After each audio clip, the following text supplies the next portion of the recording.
This is the EBO Mountaineer from Electric Bike Outfitters, and I'm near some mountains, so it's going to be fun to check this thing out a little bit later. They have another one called the Front Range, and it uses sort of a similar gearless direct drive motor. Again, this is just a kit, okay? So it's installed on a bike here. It looks really nice, and that's cool, but you're going to have to buy the bike. So this is $1180. That's sort of like the starting price. They do offer some different options, but included in that price is a wheel size choice. So you can go with 26-inch size wheel diameter, 27.5, or 29. So a lot of people have 29er bikes, and that kind of lifts the bike up a little bit more. And if you're a tall person, you know, it definitely gives you more rolling momentum and smooths out some of the cracks and stuff, bumps.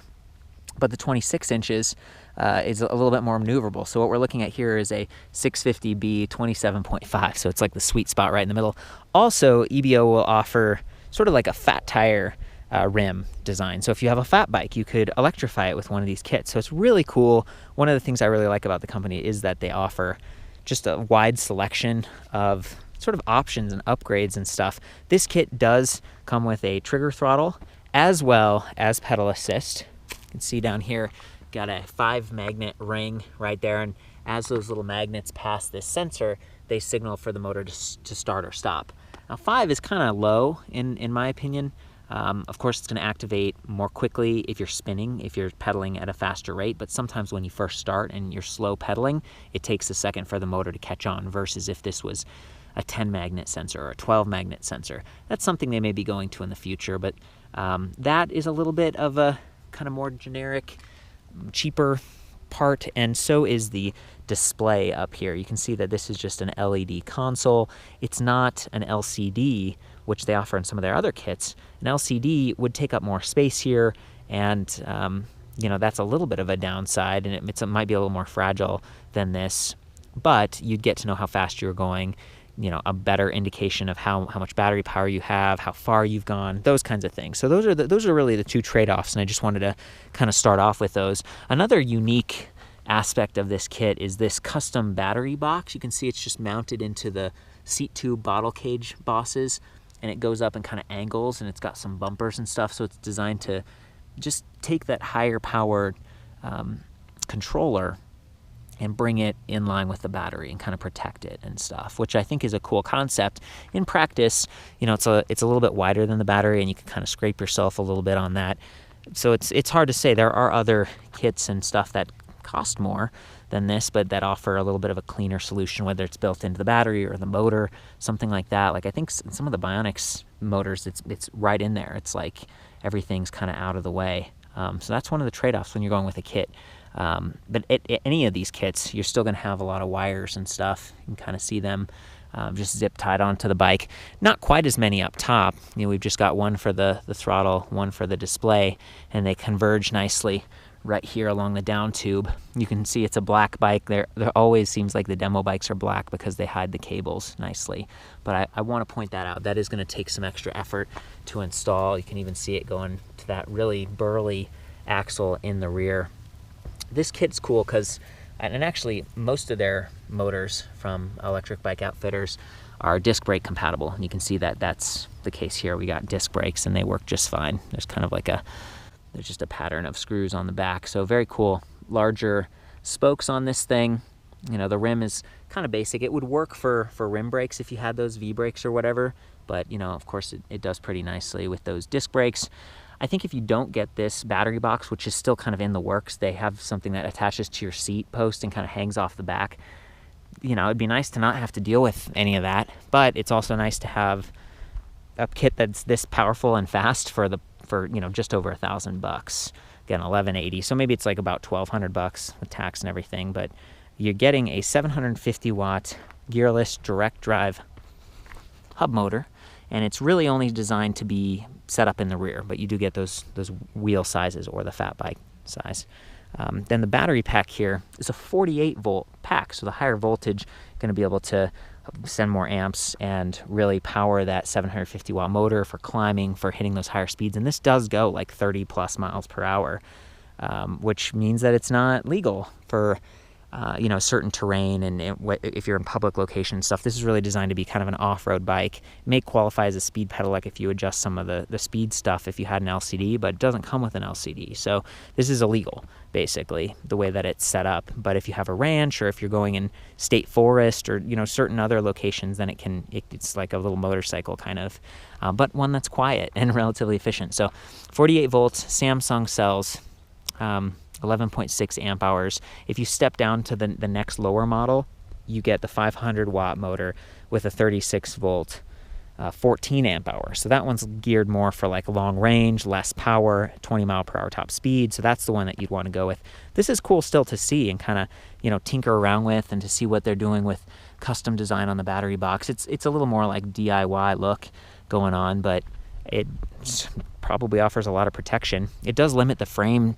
You know, if you were to get this piece, it does mean that you have to have bottle cage bosses on the down tube and on the seat tube, and not all bikes have that, so you might end up with the rear thing again, which, you know, limits what you could do. This bike has braze-ons on the kind of down by the dropouts, and also on the seat stays, which means you could have a rear rack. But if you have a rear rack and that thing, they might conflict. So these are all trade-offs just to think about when you're going in to get an electric bike. I think the real benefit of this model is that it's just affordable, and it does work really well. You got the trigger throttle and that overrides assist, 3 levels of assist, low, medium, and high.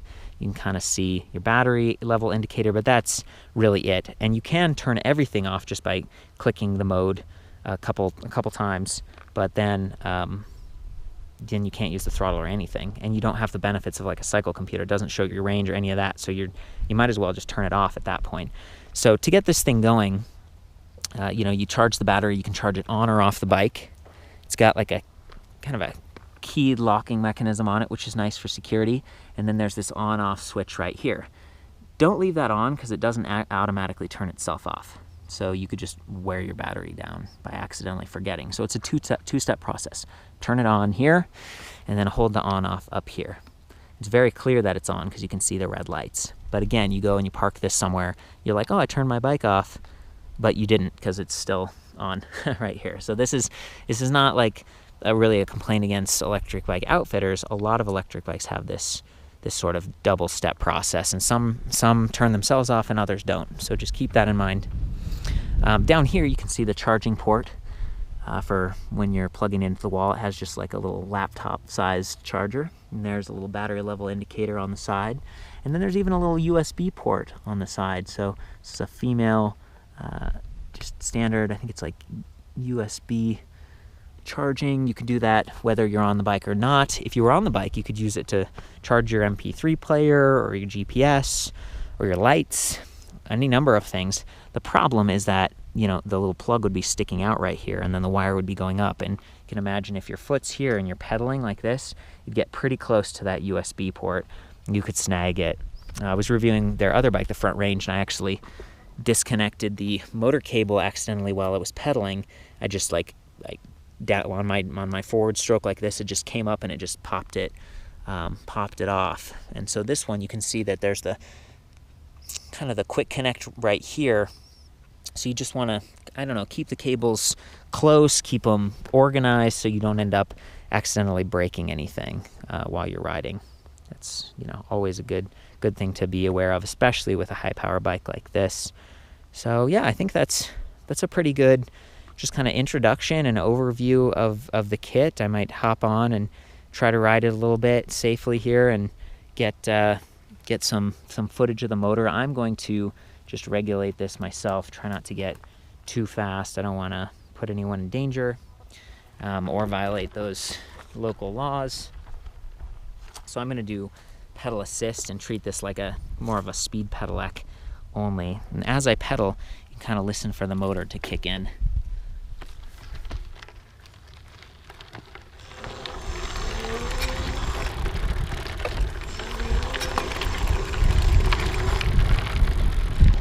Pretty satisfying, you know, not having a problem at all climbing this little, you know, trail right here. Motor goes on and off really quickly, and it's relatively quiet being gearless.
That was fun. Now I'm gonna go up, and I'm just gonna try to let the motor do most of the work. Again, I have it in pedal assist mode right now to qualify as a speed pedelec, because I'm on kind of local community trails and just trying to avoid people, but kind of ride within the legal limits. So keep that in mind.